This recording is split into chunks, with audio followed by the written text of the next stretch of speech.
My earliest memory is not of a loving embrace or a lullaby. It's the cold, sterile feel of an unknown place. I was just a baby, ripped from my mother's arms. Her only crime, a debt she couldn't pay. The people who took me were not monsters under the bed. They were powerful, rich, influential. They were the architects of a nightmare I couldn't escape. I became a commodity, trafficked through a shadowy network. This wasn't your everyday criminal enterprise. This was organized, ritualistic. These people worshipped something ancient, something evil. I was to be their offering, their plaything. They called it initiation, a baptism of blood. I call it the day my soul was shattered. The details are still hazy. A whirlwind of terror and pain seared into my memory. The chanting, the robes, the stench of incense and fear.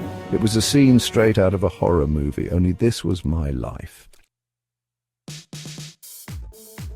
They called themselves many things. A brotherhood, a secret society. To me, they were demons in expensive suits. They hid in plain sight. Politicians, celebrities, business tycoons. Their power seemed limitless, their reach inescapable. I was trapped in a gilded cage, pampered one minute, tortured the next. The rituals were always different, yet always the same. Fear was the currency, pain the sacrament. They reveled in our terror, drawing power from our suffering. They used us in unspeakable ways, our innocence a sacrifice to their dark god. As I grew older, I yearned to break free, to tell my story. But who would believe me? Who would dare challenge these untouchables? When I spoke, I was met with blank stares, disbelief.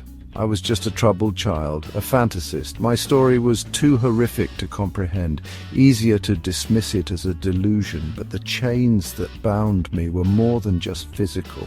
They were psychological, emotional, years of programming, threats against my life and the lives of those I dared to care about. Silence was my only shield. Even today, free from their clutches, I am haunted. The shadows of the past cling to me. The fear never truly leaves, but I will not be silenced. I speak for all those still trapped in that living nightmare, for the children who have no voice. Believe us, listen to our stories. Don't turn away from the uncomfortable truth. These monsters thrive in the darkness of our denial. Shine a light on their depravity, expose them for what they are. Only then can we hope to break the chains of this evil and prevent others from suffering the same fate.